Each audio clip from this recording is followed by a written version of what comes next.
buenas tardes, estimados compañeros y amigos.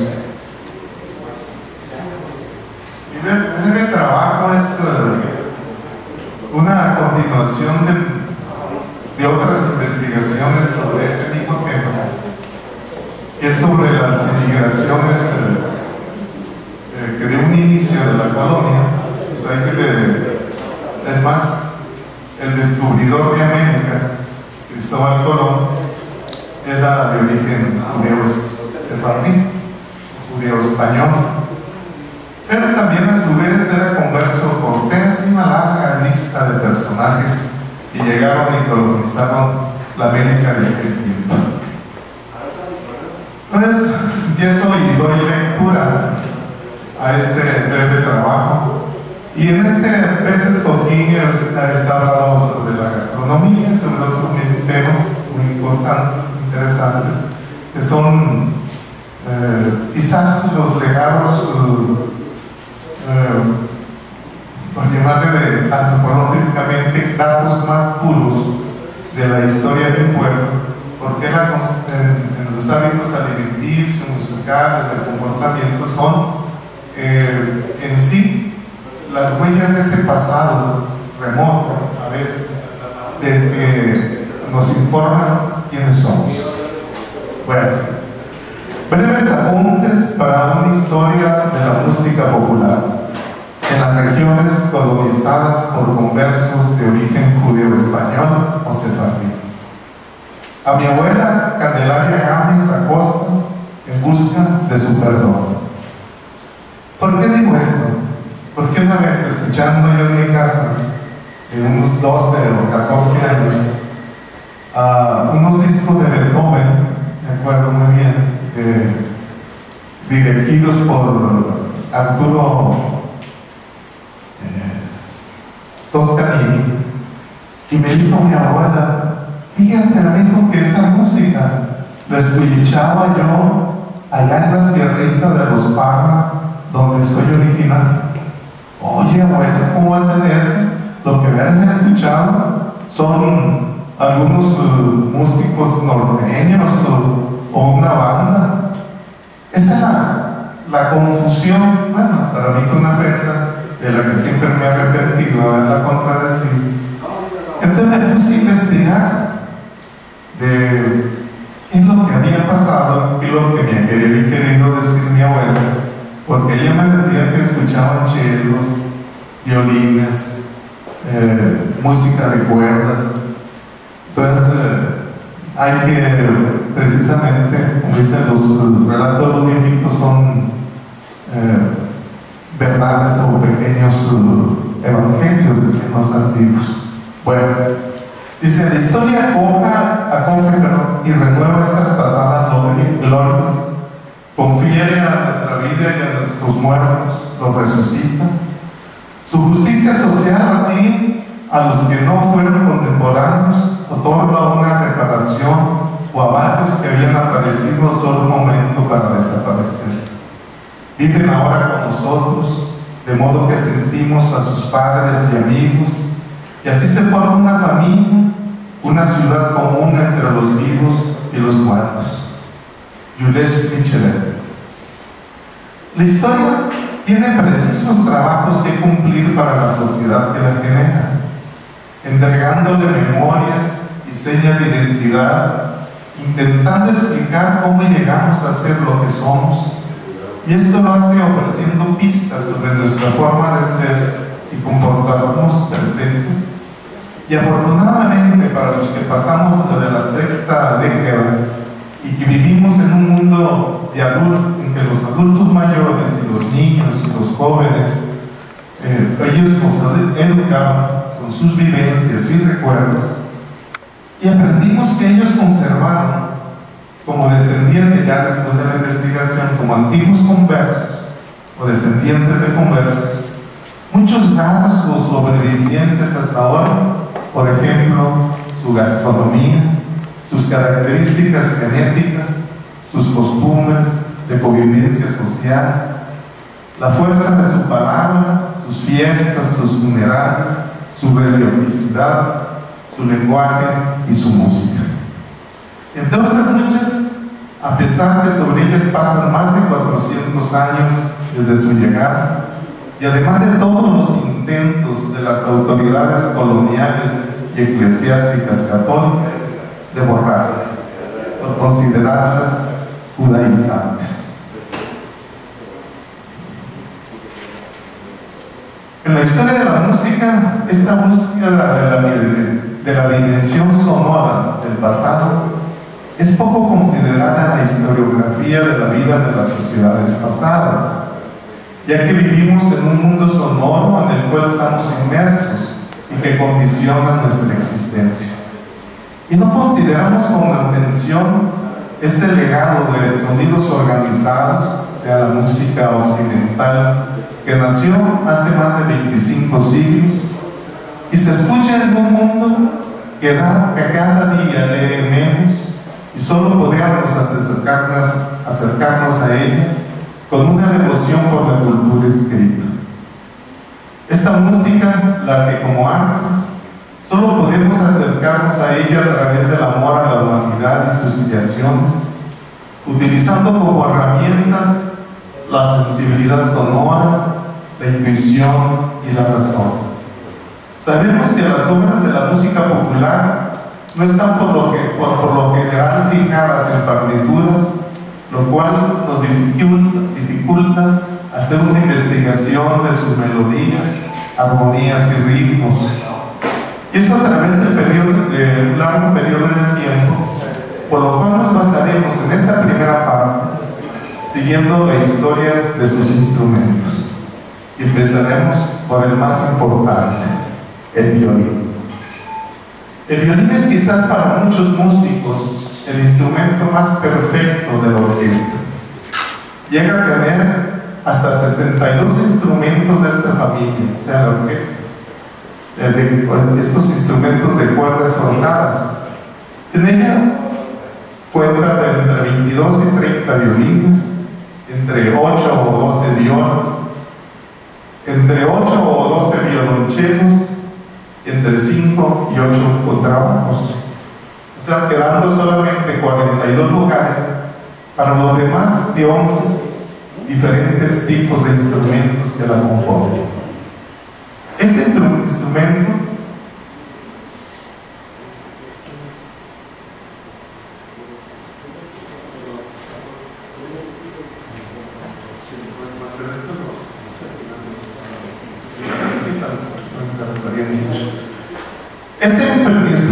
se empezó a fabricar en la península ibérica por el siglo XV y a un principio se le llamó viola de brazo y a otras voces un poco más grandes viola de pierna.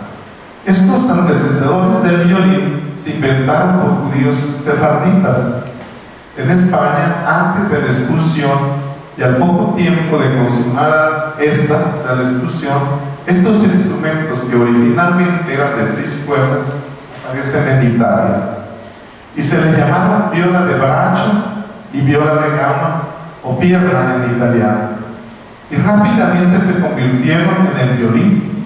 Los principales viologambistas habían sido judíos expulsados y emigraron a la península itálica. Otros también fueron a Inglaterra y eran los grandes músicos de aquella época, y algunos hasta fueron aprendidos en Londres, por cierto. Pero sigamos aquí en Italia, donde emigraron. Esta célebre familia que se llamó, que habitó en un lugar italiano que se llama Cremona, los Amati, célebres luthier, que el apellido original era Avid o Amado en hebreo, y eventualmente italianizado en Amati. El padre de esta familia, Andrea, estableció la forma del violín moderno, y su obra la siguieron desarrollando sus 2 hijos y la llevaron a la perfección su nieto Niccolò, quien fue maestro de Andrea Guarnieri y de Antonio Stradivari.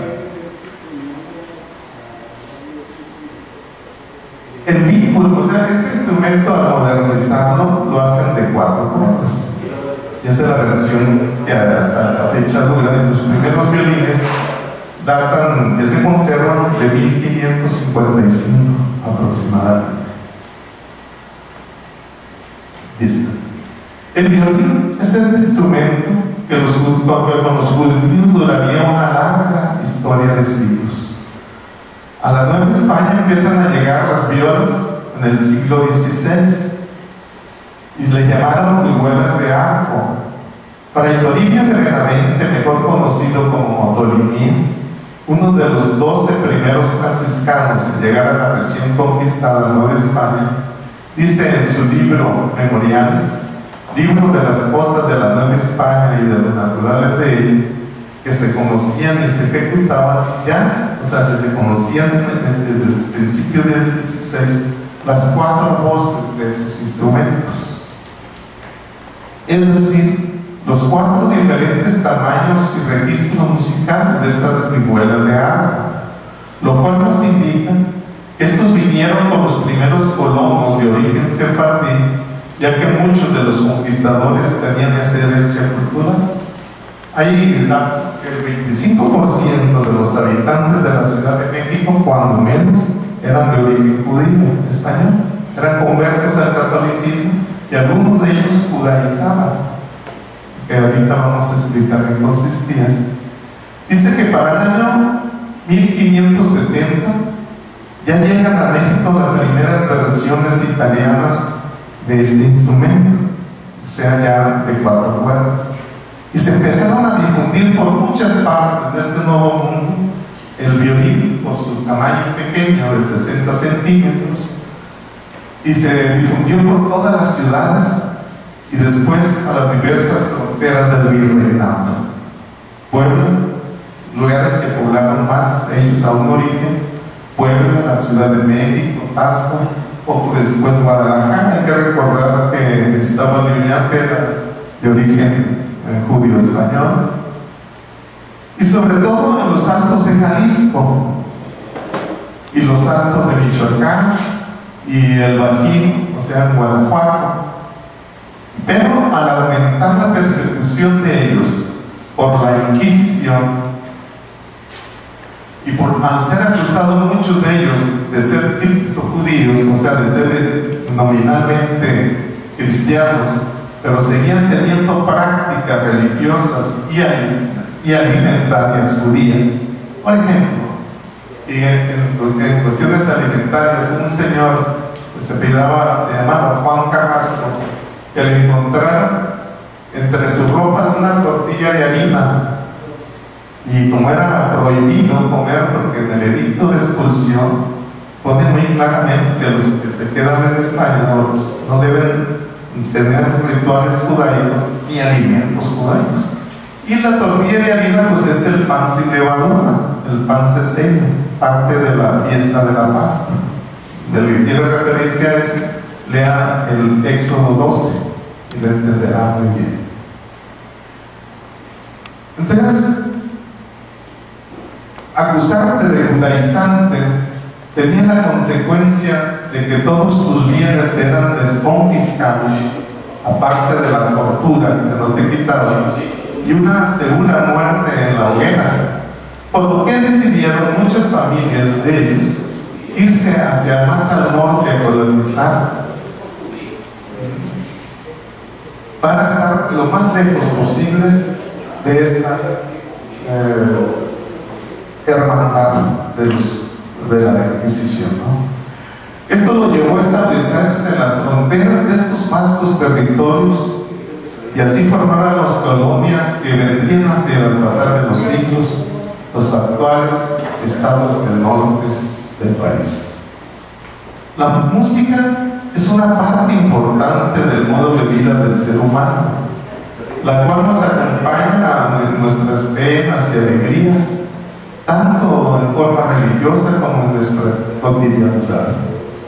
Nacimientos, bodas, fiestas, ceremonias, y es la base de esta. Y la base de esta son los instrumentos con los que se ejecuta. Y en estos tiempos los cambios eran más lentos, pero continuos en su perfeccionamiento. Para los inicios del siglo XVII, nuestros instrumentos musicales estaban lo suficientemente desarrollados que actualmente los consideramos como clásicos. Con el violín llegaron también las guitarras. La guitarra también se habla de un origen sefardí de ellos, las vihuelas.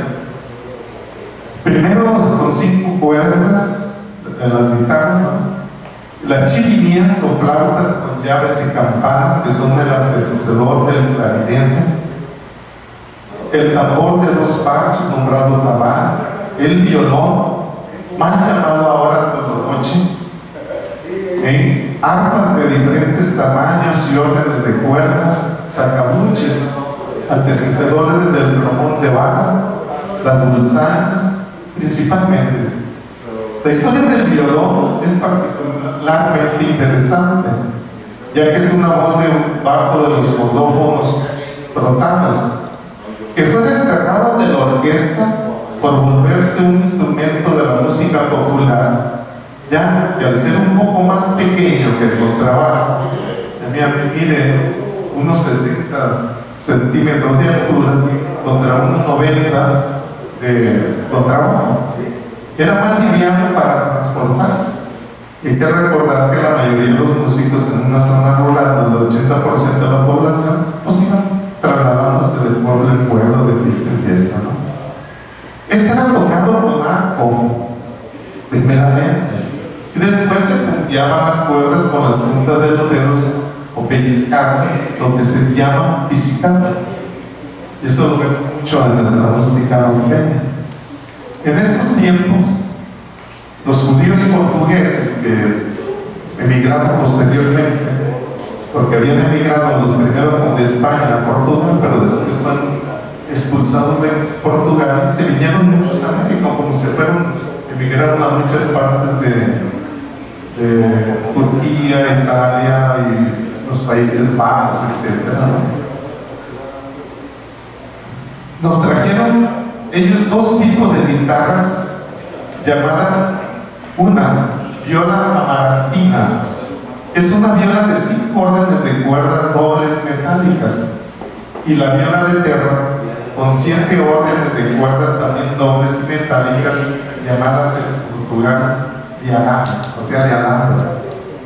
Estos son los antecedentes instrumentales de lo que hoy llamamos bajo sexto y bajo quinto, que dan la mayor parte de las veces la armonía, el acompañamiento de los ensambles musicales llamados conjuntos norteños.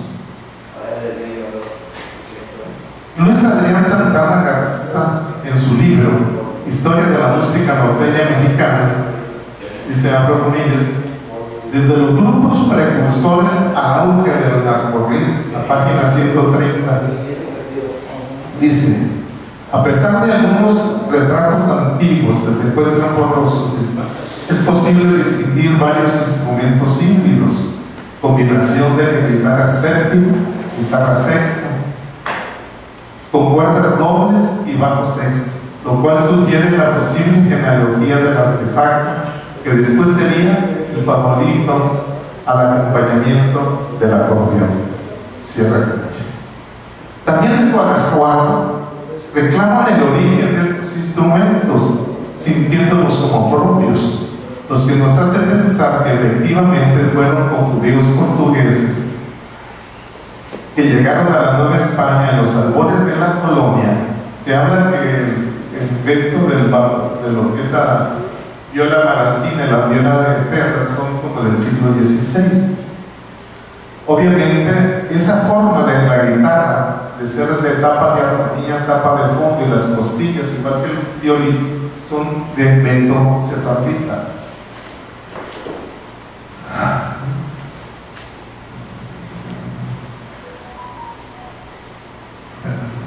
Los primeros ensayos musicales que se hicieron con estos dos, se hicieron de esta forma. Llevaban 2 violines, que los llevaban la melodía, la guitarra séptima, viola de tierra, la armonía, y el violón tocado con arco, el ritmo. Era muy común el ensamble violín-guitarra, y también violín, arpa y violón. Y así fue por muchos años. La chirimía también participaba en alguno de ellos, con las melodías. De ahí nos viene el gran gusto a los norteños del clarinete también. Estos grupos de músicos trashumantes, al estar más del 80% de la población en zonas rurales y mineras, viajaban continuamente a poblados donde se celebraban fiestas patronales o otras, y normalmente eran conocidos, no eran músicos profesionales, y casi todos además tenían otro oficio para sobrevivir con sus familias. Muchos de ellos sabían reparar sus instrumentos, pero también en poblaciones mayores había quien hiciera el oficio de luthier, o sea, de fabricante de instrumentos. Estos grupos por lo general interpretaban canciones románticas, corridos, pero usaban mucho el romance, o sea, sus coplas y sus canciones, o sea, escritos principalmente en octasílabos y heptasílabos. Estos cantantes adoptaron diferentes técnicas y estilos. En lo que hoy es Jalisco y el Bajío y la Mixteca, se usó mucho el melisma o falsete, de una clara influencia sefardí, y sobre todo en los guapangos. Ese canto donde sostienes una nota y haces varios cambios y que lo sostienes por varios segundos, es lo que llamamos falsete, tiene un origen medio oriental. Mucha gente cree que desciende del canto gregoriano, pero no es así, más en la música popular. Por eso, quizás el principal cantante actualmente que maneja el melisma con mejor forma es de origen kazajo. Bueno, ese es un comentario. En el norte, por ser zona de fronteras y poblaciones escasas, las agrupaciones musicales tendían a ser más pequeñas, no hacia el sur, donde los conjuntos eran normalmente mayores. Por ejemplo, 2 violines, guitarra española, vihuela, arpa, tambor y violón. O 3 violines, 2 guitarras, vihuela, arpa y violón. Esto fue la música popular, la base del ensamble musical que actualmente denominamos como mariachi tradicional. Y hasta finales del siglo XIX se inventa el guitarrón como un bajo para acompañar, porque era más transportable que el violón. Y esto empieza a sustituir el violón. Vemos todavía fotografías de mariachis que usan el violón, o sea, con tololoche, que le manda porque el tololoche es una palabra de Yucatán, de un instrumento que se trae, pero es una guitarra grande. Ahorita van a ver la fotografía, no es de la familia del violín.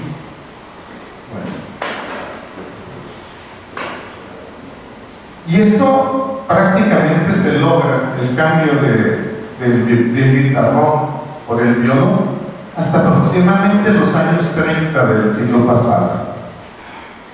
Bueno, también hubo, a partir del siglo XVIII, se empiezan a difundir pequeñas orquestas a lo largo y ancho de las provincias de la Nueva España, sobre todo en las fiestas de las oligarquías, tanto rurales, mineras o comerciales, y claro, en las ceremonias de los templos católicos en poblaciones ya más grandes.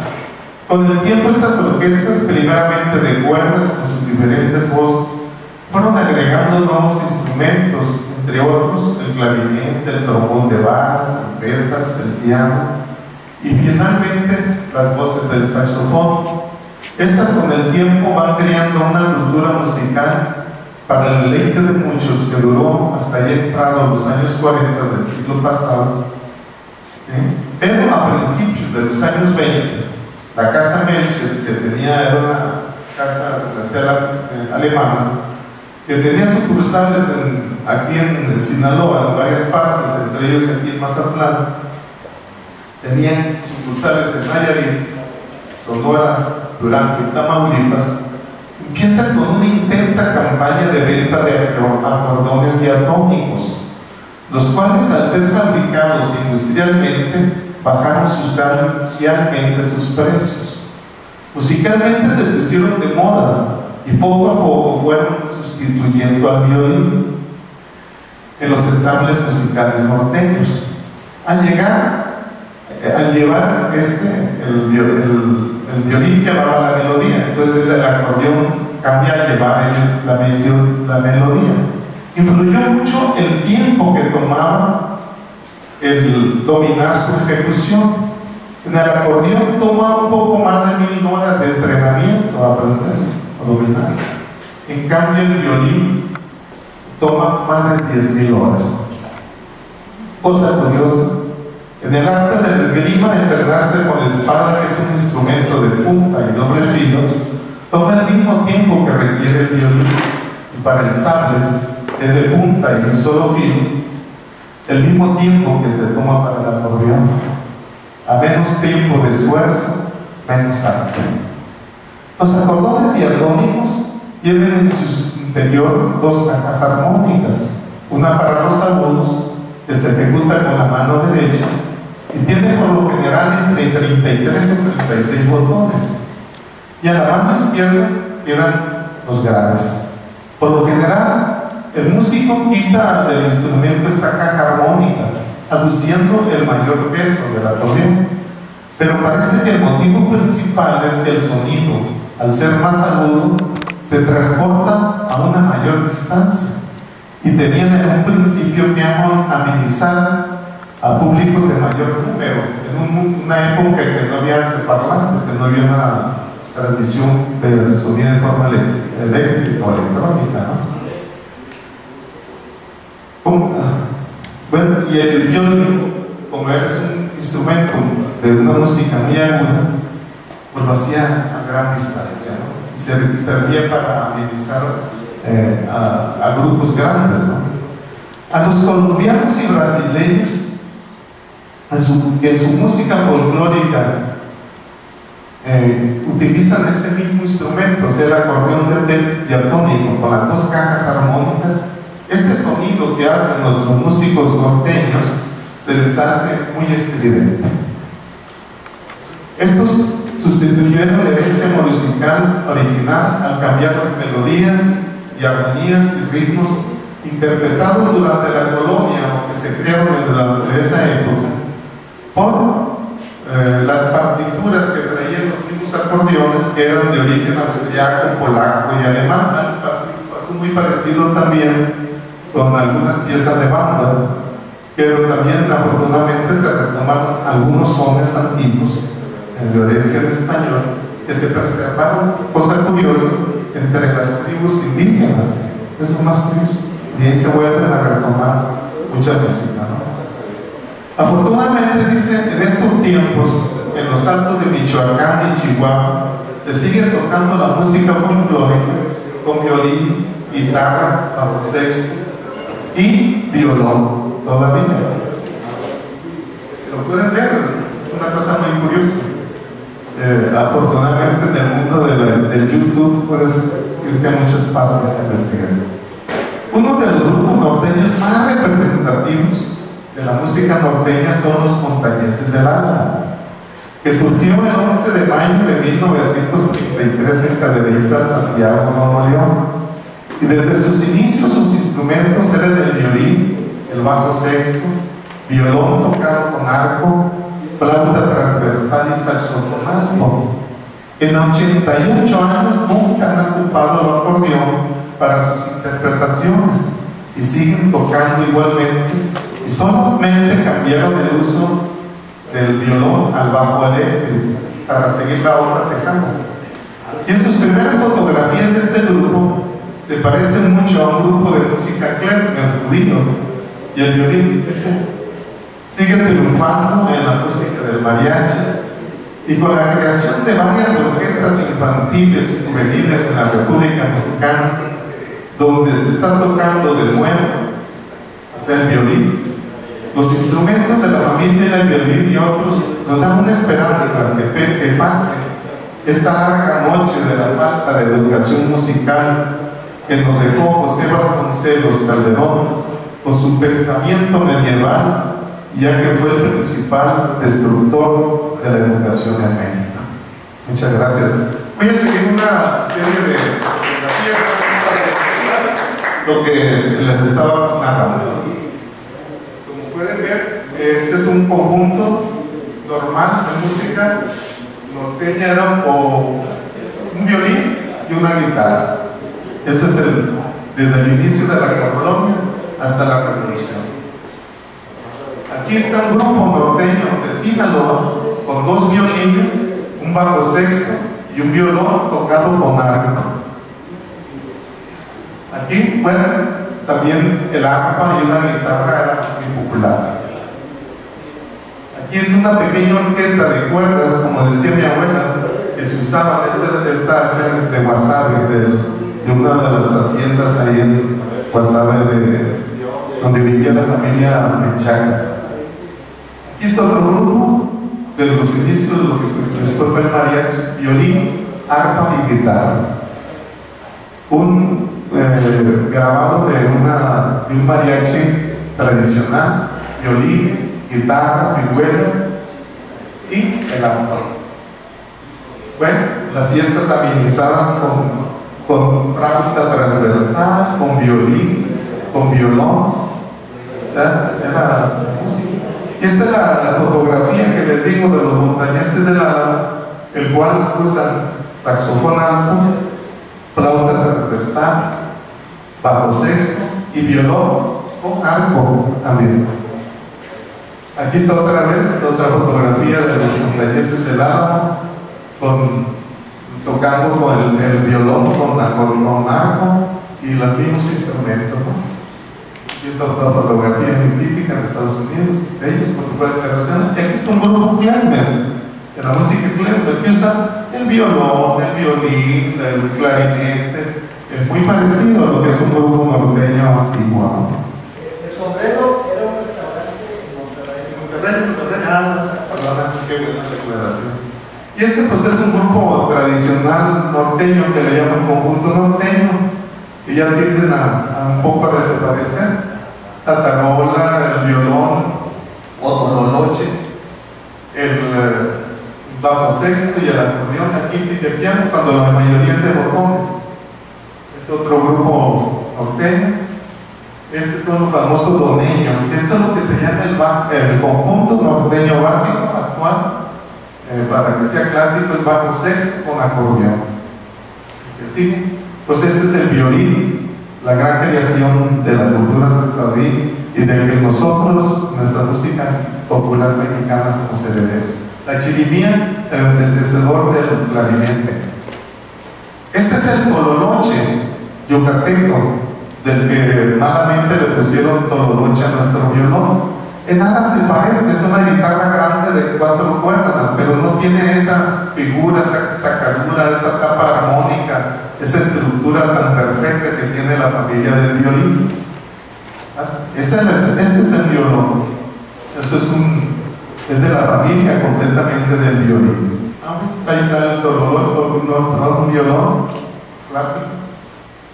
Y estas son esas guitarras que le decía yo de origen portugués, que se crearon en el siglo XVI, y son la guitarra, la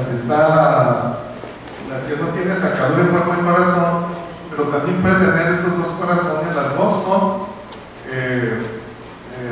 viola de terra y arame, y viola de terra.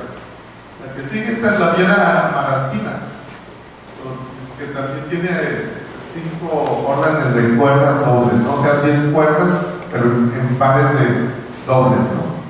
Que son los antecesores de nuestro bajo sexto y nuestro bajo quinto. Y aquí está una orquesta típica de Culiacán todavía, el año 1925. Pues esta es una fotografía de los Tigres del Norte. Como pueden ver, la guitarra, o sea, su bajo sexto, tiene el mismo corazón, la misma estructura y el mismo adorno que una guitarra, esas guitarras portuguesas, de lo que es la viola marantina, la viola de terra. El mismo adorno, el mismo corazón, la misma cantidad de cuerdas.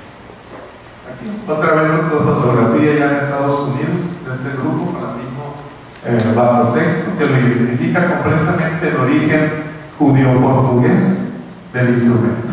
Bueno, pues es todo y muchísimas gracias. ¿Alguna pregunta? La pregunta que tengo es sobre las cuerdas, que si eran de origen animal o porque los plásticos no estaban. Sí, tiene mucha razón. Hay una larga historia de cuerdas. Te voy a mandar una tesis donde viene, obviamente primero eran de tripas de animal, sobre todo de cordero, principalmente para violines y guitarras. Posteriormente van evolucionando los violines, por ejemplo, de metal y seda, y después a diferentes metales, acero, algunos entorchados, unas cuerdas van entorchadas, o sea, la estructura metálica, digo, alrededor de la cuerda principal, y después de otras de simple alambre, que van desde el acero a la plata y hasta el oro, ¿no? O sea, una larga historia de las cuerdas. Muy interesante tu pregunta. También dicen que en algunos violines la pícola, la cuerda más aguda es de tripa de gato. Así es. Sí, nada más un comentario. Mire, yo soy de familia de músicos, ¿Sí? pero dentro de la cuestión de los músicos se le da mucho lo de la carpintería, la escultura y cosas de ese tipo. Y en aquellos años ellos tenían que hacer sus propios instrumentos. Y las cuerdas eran de tripa de gato, de tripa de venado. Ellos instrumentaban y buscaban el tono. Incluso entre ellos había uno de oído absoluto, que sin que le dieran el teclado salía muy bien su afinación. Pero me encuentro con una fotografía del pueblo de Toro. El pueblo de Toro quedó anegado por las aguas de la presa Miguel Hidalgo en febrero de 1955, que es cuando se funda Juan José Ríos. Y encuentro el conjunto de los toreños y precisamente tienen el violón con arco y tienen un acordeón de 2 líneas. Sí. Y el que dirige el grupo es don Ernesto Miranda. Ernesto Miranda, papá de Benito Miranda, el gran compositor de Canción de Paz, Suerte Tenido y otras más muy famosas en Juan José Ríos. Nada más un agregado. Sí, tiene mucha razón. Los violones, los acordeones diatónicos se empiezan con una línea de botones, posteriormente con 2 y últimamente con 3. Pero tiene mucha razón esa parte de la evolución del acordeón diatónico. Pero también hay que hacer una aclaración. Mucha gente dice que el violino lo trajo los jesuitas. No, el violino lo trajo el pueblo, el que le gustaba, la gente que le gustaba la música, porque había muchos músicos que le gustaba esa música. Los jesuitas nos trajeron el rabel.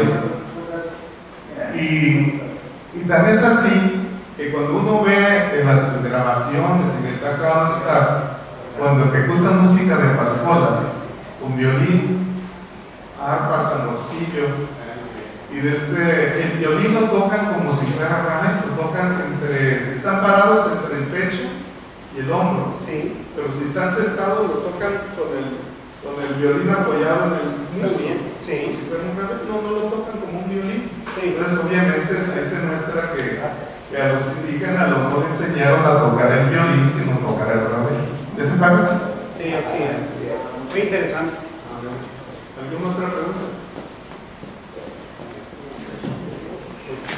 Muchas gracias, doctor.